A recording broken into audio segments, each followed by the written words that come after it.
지금 환율이 생각보다 더 심각합니다. 최근 1,400원을 돌파하고 어제는 환율이 1,428원까지 다녀온 모습인데, 이게 일시적인 현상이 아니라 계속해서 고환율이 지속되고 있다는 건 우리나라 경제가 상당히 좋지 않은 신호라는 거겠죠. 지금 환율이 오르는 속도를 보면 1997년 외환위기나 2008년 금융위기를 떠올리게 하는데, 아직도 많은 분들이 설마 또 위기가 오겠어 라고 하면서 안일하게 생각하시는 분들이 많더라고요. 하지만 절대 방심해선 안 됩니다. 6.25 전쟁도 방심했을 때 벌어졌고, IMF 외환위기 때도 당일까지만 해도요, 정부나 언론이 괜찮다고 했지만 결국엔 사태가 터지고 나서 미리 대비하지 못한 사람들은 인생이 나락으로 떨어지고, 뭐라도 대비한 사람들은 피땀 흘려서 번 돈을 지킬 수가 있었죠. 어쨌든 환율이 계속해서 오른다는 건 원화 가치가 하락하고 있다는 건데, 여기서 주목해야 될 건요, 최근에 달러 인덱스가 하락하는 상황에서도 원화만 유독 약세를 보였다는 겁니다. 보통 달러 인덱스가 내려가면요, 다른 나라들의 통화 가치는 올라가게 되는 게 일반적인데요. 그래서 달러 인덱스가 연초 대비해서 10% 정도 하락을 했기 때문에 원달러 환율도 연초 대비해서 10%가 하락했어야 되지만 오히려 상승을 하면서 현재 원화 가치가 얼마나 다른 나라들보다 실시간으로 쓰레기가 되어가고 있는지 알 수가 있는데, 도대체 왜 이런 일이 벌어지고 있을까요? 문제는 바로 국채에 있었습니다. 9월 24일부터 26일까지 3일 동안 약 10조가 넘는 국채를 외국인들이 순매도했다고 하는데요. 그래서 일시적인 호재로 코스피가 상승을 하고 있다고 하지만 정작 다른 곳에서 외국인들의 자본이 이탈하고 있으니까 오히려 원화 약세 흐름이 이어지고 있는 거죠. 그리고 여기에다가 엎친 데 덮친 격으로 미국발 악재까지 겹쳤습니다. 바로 3,500억 달러 투자금 선불 요구 사태인데요. 절대로 작은 돈이 아니죠. 현재 촬영일 기준으로 삼성전자의 시가총액이 555조인데요. 만약에 진짜로 통화 스와프 없이 3,500억 달러를 주게 되면 환율이 2,000원 이상으로 올라도 전혀 이상하지가 않은 상태인데, 일단은 어떤 식으로 흘러가는지 계속해서 지켜보긴 해야겠죠. 참고로 한국은 미국이랑 두 차례 정도 통화 스와프 체결을 했던 적이 있는데요. 첫 번째가 2008년 금융위기 때 300억 달러 정도를 체결했었고, 두 번째는 코로나 때 600억 달러 정도를 체결했었습니다. 분명 통화 스와프를 두 번이나 했던 적이 있는데, 이번엔 통화 스와프 체결을 안 해주는 이유가 뭘까요? 여러 가지 이유가 있지만 가장 큰 이유는 한국은 기축통화국이 아니기 때문입니다. 그리고 지난 두 차례의 통화 스와프는요, 전 세계가 혼란에 빠졌던 극단적인 위기 상황이었기 때문에 해줬던 건데, 지금은 얘기가 많이 다르죠. 게다가 지난 두 차례의 통화 스와프는요, 한도와 만기가 있는 통화 스와프였지만 현재 우리나라가 요구하는 건 무기한 통화 스와프라는 게 차이점인데요. 미국의 입장에서 봤을 때, 그리고 사업가 출신인 트럼프의 입장에서 봤을 때 크게 이득이 되는 게 없으니까 굳이 들어줄 필요가 없겠죠. 실제로 한국투자증권 분석에 따르면요, 3,500억 달러가 2년 안에 집중 유출이 되면 환율이 약 1,579원까지 오를 거라고 전망하고 있는데, 그래서 이제 환율 1,400원에서 1,500원은 그냥 디폴트 값으로 생각하는 게 마음이 편하겠죠. 물론 역사를 봤을 때 기축통화도 분명히 수명이 존재하긴 합니다. 미국도 영원할 수 없고 미국의 달러도 영원할 수가 없겠죠. 하지만 그게 당장 10년 뒤, 20년 뒤는 아니라고 봐요. 왜냐면 현재 미국은 매년 엄청난 재정 적자를 내고 있는데, 이거를 메꾸기 위해서 전 세계 투자자들이 미국의 국채를 사도록 만들어야 되겠죠. 실제로 최근에는요, 스테이블 코인 같은 디지털 달러들이 전 세계적으로 확산되면서 미국 국채에 새로운 큰손이 되고 있습니다. 그래서 스테이블 코인 시장 덕분에 미국 달러의 수명이 연장됐다고 할 수 있는데, 실제로 현재 스테이블 코인 발행사들이 2천억 달러 이상을 미국 국채에 투자하고 있고요. 미국의 재무부도 이런 수요 증가를 현재 주목하고 있다고 해요. 미국은 달러 패권을 지키기 위해서라면 어떤 수단과 방법을 가리지 않더라도 동원할 겁니다. 그리고 제 개인적인 생각으로는 스테이블 코인의 시장이 커지게 되면요, 어쩔 수 없이 비트코인도 계속해서 상승할 수밖에 없을 거라고 봅니다. 현재 비트코인이 금시총의 10분의 1이라고 하는데, 그래도 최소한 금시총의 절반까지는 따라잡지 않을까 생각해요. 그리고 이런 외부적인 문제 말고도요, 우리나라의 구조적인 문제점도 상당히 많습니다. 첫 번째가 수출 구조의 취약성인데, 우리나라는 지금껏 반도체, 자동차, 조선 등등 몇 가지 주력 산업에 과도하게 의존해서 성장해왔죠. 특히 반도체의 경우에는요, 전 세계 경기와 직결이 되는데, 최근에 메모리 반도체 시장은요, 공급 과잉과 중국의 맹추격으로 인해서 예전만큼의 초과 이익을 내기 힘든 상황이라고 하죠. 실제로 올해 수출을 보면요, 반도체 혼자서 캐리를 하고 있는 상황이라는 걸 알 수가 있습니다. 하지만 반대로 생각하면 반도체 경기가 좋으면 수출이 늘지만 경기가 조금만 꺾이게 되면요, 우리나라 전체 수출에 타격이 오는 취약한 구조라는 걸 알 수가 있죠. 중국이 계속해서 쫓아오게 되면 당연히 수출 증가율 둔화로 이어지게 될 거고, 그럼 자연스럽게 외화 유입 감소로도 이어져서 원화 약세를 더 부추길 수밖에 없겠죠. 그리고 두 번째는 다들 아시겠지만 인구 구조 문제입니다. 한국은 세계에서 가장 빠른 속도로 늙어가고 있는 나라인데요, 출산율이 감소하니까 자연 자연스럽게 생산 가능한 인구가 줄고 있습니다. 세계적인 투자자 짐 로저스는요, 한국의 인구 위기야말로 외국인 투자자들이 가장 걱정하는 부분이라고 지적했는데, 만약 계속해서 이대로 가게 되면 30년, 40년 후에는 한국이 존재하지 않을 수도 있다라고 경고했었죠. 인구가 줄어들고 고령층의 비중이 커지게 되면요, 한 나라의 성장 잠재력은 낮아질 수밖에 없고 외국인 투자자의 입장에서도 한국을 장기 투자처로 매력적으로 보지 않게 됩니다. 그래서 실제로 최근에는 부유층을 중심으로 국내에서 자산을 처분하고 해외로 떠나는 사람들도 늘어나고 있는데요. 외국인들 뿐만 아니라 한국인들도 떠나고 있으니까 장기적으로 봤을 때 우리나라의 경제 전망이 상당히 어둡다는 걸 알 수가 있죠. 그리고 세 번째 문제는 외국인 투자자의 이탈 가능성입니다. 환율이 상승할수록 상대적으로 한국 자산은 달러 기준으로 가치가 떨어지기 때문에 외국인들은 투자 손실을 막기 위해서 서둘러서 빠져나가려고 할 수가 있겠죠. 그러면은 더 많은 외국인들이 한국의 주식, 한국의 채권, 원화를 매도하면서 이탈하는 악순환이 나타나면서 원화 가치 하락은 더 빨라질 수밖에 없겠죠. 그래서 이제는 이런 금융 지식이 없으면 생존이 불가능한 시대로 가고 있다고 생각해요. 나라가 급격하게 성장하고 있을 때는 그냥 가만히 있어도 반이라도 가는데, 지금은 가만히 있으면 거지가 되는 게 현실입니다. 그러면 환율이 지금처럼 계속해서 오르기만 한다면 우리의 실생활과 경제에 어떤 충격을 줄까요? 우선은 기업 부채 부담 증가 문제가 있겠죠. 많은 기업들이 달러로 빚을 내거나 보통 해외에서 자금을 조달하는데, 환율이 오르면 같은 달러 부채라도 원화로 환산하는 금액이 늘어나게 됩니다. 만약 환율이 1,200원일 때 1억 달러 빚을 지고 있다면 1,200억이지만 환율이 1,400원이 되면 1,400억으로 불어나게 되겠죠. 그래서 최근에 기업들은 달러 강세에 대비해서 원화를 팔고 달러를 비축하는 움직임까지 보이고 있는데, 이런 식으로 달러 사재기 자체가 원화 약세를 가속하는 역설을 낳고 있는 게 현재 현실이죠. 그리고 그 다음 문제로요, 수입 물가 상승과 인플레이션 문제도 있습니다. 원화 약세가 수출 기업한테는 일시적으로 유리할 수 있겠지만 한국의 수출 구조를 보면요, 핵심 부품이나 원자재를 수입해와서 가공하거나 조립해서 수출하는 비중이 높은 편인데요. 그럼 결국에 원자재 수입 비용이 증가하면 기업의 이익이 줄어들 수밖에 없겠죠. 기업의 이익이 줄어들면요, 나라에서 걷는 세금이 줄어들고, 그럼 또 세금이 부족하니까 일반 국민들한테까지도 세금이 전가되거나 적자 국채를 발행하면서 돈을 찍어내가지고 인플레이션이 가속화될 수밖에 없습니다. 그리고 환율 상승은요, 곧 수입 물가 상승으로도 이어져서 우리 생활 곳곳에 영향을 미치는데, 기름값, 가스비, 밀가루처럼 대부분 수입에 의존하는 에너지, 품들의 가격이 뛰게 되고요. TV나 스마트폰 같은 수입 소비재들의 가격도 덩달아서 오를 수밖에 없겠죠. 이미 물가가 너무 올라서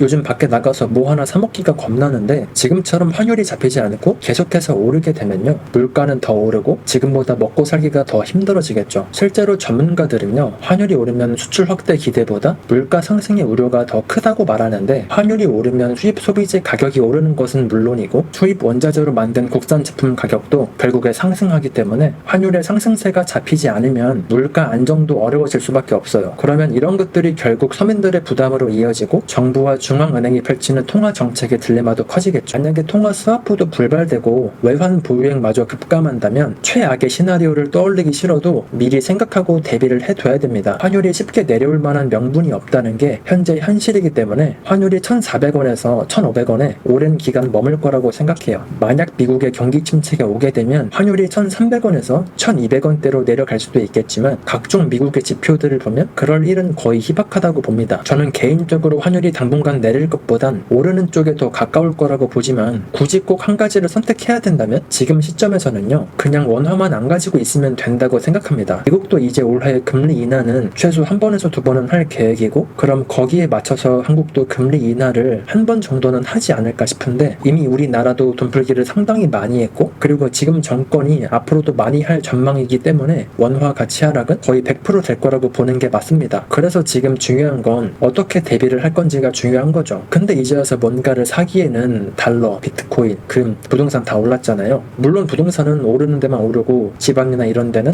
안 오르긴 했지만요. 어쨌든 그래서 도대체 어디에다가 내 돈을 넣어놔야 될지 고민하시는 분들이 진짜 많더라고요. 그래서 간략하게 각 자산들의 장단점과 제 생각을 말씀드릴게요. 먼저 달러가 그나마 최근에 가장 덜 올라서 하방 리스크가 거의 적은 선택지 중에 하나죠. 다들 아시다시피 달러는 전통적으로 세계 기축 통화이면서 안전 자산으로 통합니다. 글로벌 위기가 오게 되면 오히려 달러의 가치가 오르는 경향이 있으니까요. 우선 달러의 큰 장점은 풍부한 유동성과 안정성입니다. 전 세계 어디에서나 현금처럼 사용되고 각국의 중앙은행이 달러를 비축하고 있죠. 지금처럼 미국의 금리가 높고 미국의 경제가 상대적으로 견조할 때는 달러 달러 자산의 수익률도 매력적인 편인데요. 실제로 현재 원화 예금 금리보다 미국 달러 예금이나 미국의 국채 금리가 높다 보니까 원화 자산을 달러로 바꿔 넣는 분들도 많긴 해요. 그리고 달러의 단점도 있습니다. 우선은 환전 수수료나 이런 거래 비용이 들고요. 그리고 환 차익을 노리려고 하면 정부의 환율 안정 개입 변수도 고려해봐야 됩니다. 그리고 또 달러도 장기적으로 보면요, 인플레이션에 약한 신용화폐라는 걸 아셔야 됩니다. 미국도 어쨌든 달러를 계속해서 찍어내기 때문에 달러를 가만히 너무 오래 들고 있으면 이것도 보이지 않게 손해를 보는 거랑 똑같죠. 그래서 종합적으로 봤을 때 지금 모든 자산이 너무 올라서 뭐를 사야 될지는 모르겠지만 원화 가치가 하락하는 건 피하고 싶다고 하면 당분간 달러가 꽤 좋은 선택지가 될 거라고 봅니다. 물론 달러로만 들고 있는 게 아니라 달러를 활용한 미국 자산이나 미국 주식을 사는 것도 좋은 방법이 되겠죠. 그리고 그 다음은 비트코인입니다. 디지털 금이라고 불리기도 하고 요즘 시대를 대표하는 인플레이션 해칭 수단이기도 하죠. 비트코인의 장점은 탈중앙화와 희소성입니다. 비트코인의 발행량이 2100만 개로 제한되어 있어서 법정 화폐처럼 마음대로 찍어낼 수가 없고요. 심지어 2100만 개 중에서도 몇백만 개 정도는 분실이 돼가지고요. 현재 시중에 돌아다니는 비트코인의 총 발행량은요, 2100만 개보다 더 적다고 보면 돼요. 게다가 비트코인은요, 정부나 중앙은행의 통제를 받지 않고 글로벌 통화처럼 사용할 수 있기도 하죠. 물론 화폐처럼 쓰이는 건 비트코인보다는 다른 코인들이 더 좋긴 합니다. 그래서 사실 비트코인의 진짜 장점은 인플레이션 해지 수단이라는 겁니다. 금과 비슷하게 법정 화폐의 가치가 하락할 때 가치 저장 수단으로 주목받고 있고, 실제로 M2 통화량이 늘어날 때마다 비트코인의 가격도 따라서 상승하는 모습을 보여줬죠. 그래프를 보면요, 보통 글로벌 M2 통화량이 12주 정도 먼저 오르고 나서 그 뒤에 비트코인 가격이 따라가는 모습을 보여주는데, 물론 무조건 따라간다고 볼 수는 없겠지만 일반적으로 돈이 많이 풀리는 시기에는요, 유동성이 비트코인으로 흡수가 되는 걸 알 수가 있습니다. 그리고 비트코인도 사이클이 존재하고 코인 쪽 개별 이슈가 나오면 크게 상승을 하기도 하고 크게 하락을 하기도 하지만 큰 틀에서 봤을 때는요, 비트코인의 가격은 M2 통화량 그래프를 따라가는 모습이라는 걸 알 수가 있습니다. 그래도 여전히 비트코인은 변동성이 아주 큰 자산은 맞지만 그래도 지금은 비트코인 ETF가 생기면서요, 예전에 비해서 변동성이 많이 사라지긴 했어요. 저는 대부분의 자산을 비트코인으로 가지고 있습니다. 근데 솔직히 이제 와서 비트코인을 사는 건 리스크가 크다고 생각해요. 특히 코인을 한 번도 해보지 않으신 분들은요, 더 그렇죠. 비트코인 사이클이라는 게 존재하는데 비트코인은 보통 반감기 4년 주기로 가격이 오르고 내리는 특징을 가지고 있거든요. 근데 그 사이클대로라면 올해가 상승 마지막 주기라서 만약에 사이클대로 간다면 이제 곧 하락장이 시작되는 거라 지금 비트코인을 사는 것보다는 차라리 달러로 들고 있다가 하락장이 왔을 때 비트코인을 꾸준히 모아가는 게 좋다고 봅니다. 그리고 인플레이션 해칭 자산으로 금도 빼놓을 수가 없죠. 금은 인류의 역사상 가장 오래된 안전 자산이면서도 요즘 같은 위기 국면에서 다시 각광받고 있는 자산이죠. 실제로 금값이 폭등해서 현재 온스당 약 3,950달러, 올해에만 50% 넘게 상승하는 자산이었는데, 금의 최대 장점은요, 어떤 위기가 오더라도 본질적인 가치가 유지가 되는 자산이라는 겁니다. 금은 극단적 상황에서도 화폐 가치가 폭락하면 금이 마지막 지급수단 역할을 해왔죠. 하지만 당연히 금의 단점도 있습니다. 이자나 배당이 나오지 않고 보관이나 운반이 불편하긴 해요. 그리고 이미 가격이 상당히 오른 만큼 단기적으로도 조정 위험도 있기도 하고요. 아무리 좋은 자산이라고 해도요, 급등을 하게 되면 조정이 오기 마련입니다. 그래서 금은 어디까지나 포트폴리오 보험 차원에서 10% 20% 정도만 가져가는 거지 지금 시점에서 금에다가 올인하는 건 아니라고 봐요. 그리고 제 개인적인 생각으로는요, 인간이 사용하는 화폐라는 게 꾸준하게 진화를 해왔잖아요. 처음에는 물물 교환을 하다가 조개 같은 걸 화폐로 쓰기도 하고, 나중에는 쌀 같은 것도 화폐로 쓰기도 하고, 그리고 나중에는 동전을 쓰다가 지폐를 쓰고, 지금은 지폐 없이 카드를 쓰고, 요즘은 또 카드가 없이 핸드폰으로 결제하잖아요. 그래서 제 생각에는 앞으로 지금의 화폐 단위가 사라지고 암호화폐가 그 자리를 대신하지 않을까 생각해요. 그래서 화폐와 환율의 경계가 사라지고 국가의 경계도 사라지고, 지금은 또 AI가 발전하면서 언어의 장벽도 허물어지고 있잖아요. 그래서 머지않아서 신용화폐도 조만간 사라질 것 같아요. 어쨌든 지금 상황에서 딱 무언가를 사야 된다면 달러, 비트코인, 금 중에서 딱 뭐 하나를 고르기는 쉽진 않습니다. 왜냐면 각자 처한 상황이나 위험 선호도, 투자 기간에 따라서 달라지기 때문이죠. 예를 들어서요, 가족을 부양해야 되는 40대 가장이라면 원화 가치 하락을 방어할 달러 자산이나 금 같은 안전 자산의 비중을 늘리는 게 마음이 편할 수가 있고요. 반면에 20대, 30대 같은 젊은 사람들은요, 시간이라는 무기를 활용해서 비트코인처럼 변동성이 크지만 담재 수익률이 높은 자산에도 일부 투자해볼 수가 있겠죠. 그 누구도 미래를 예측할 수 없습니다. 그럴 일은 희박하지만 만약에 기적적으로 통화 스와프가 체결돼서 환율이 내려갈 수도 있고요. 아니면 언제 3차 세계대전이 일어날지 아무도 모릅니다. 그래서 현금의 여유만 된다면 가장 베스트는요, 금도 10% 정도 가져가고 달러도 어느 정도 가져가고 비트코인도 일부 들고 가는 게 가장 베스트긴 한데 100만 원을 투자해서 그렇게 분산하는 건 큰 의미가 없겠죠. 그래서 각자 가지고 있는 현금이 얼마나 되는지, 책임져야 될 가족은 없는지, 앞으로 몇 년이나 더 일할 수 있는지, 몇 년 안에 큰 돈이 나갈 일은 없는지 각자 처한 상황에 따라서 전략을 잘 구성해봐야 됩니다. 저 같은 경우에는요, 그래도 아직 20년, 30년은 더 일할 수 있고 맨날 방구석에서 일만 하다 보니까 돈 쓸 일도 거의 없어서 현재 코인 쪽으로 비중이 높고 그나마 나머지도 달러로 들고 있으면서 미국 주식도 조금씩 하고 있는데요. 만약에 제가 자산이 20억, 30억 이상 있었다면 아파트 하나 해두고 나머지 몇 억으로 코인이나 주식, 사업에다가 돈을 넣는 걸 반복할 것 같아요. 이상하게 저는 금에는 손이 안 가더라고요. 가지고 있어봤자 이자도 없는데 디지털 금이라고 하는 비트코인은 이자를 받을 수가 있거든요. 시세 차익도 노릴 수가 있고 현금 흐름까지 나오는 자산에 저는 매력을 느끼는 것 같아요. 금이 좋다는 건 머리로는 알고 있지만 진짜 나중에 돈이 남아 돌 때나 자산 비중에서 10% 정도 가져가지 않을까 싶어요. 어쨌든 환율이 이제 1,400원을 계속해서 유지하고 있는데 국내외적으로 어떻게 상황이 흘러가는지 지켜보면서 각자 전략을 잘 세워보시면 좋을 것 같아요. 여러분은 어떻게 대비하고 계신가요? 오늘 준비한 영상은 여기까지입니다. 다음에 더 좋은 영상으로 찾아뵐게요. 영상이 도움이 되셨다면 구독과 좋아요, 댓글까지 부탁드리고요. 시청해주셔서 감사합니다. 좋은 하루 보내세요.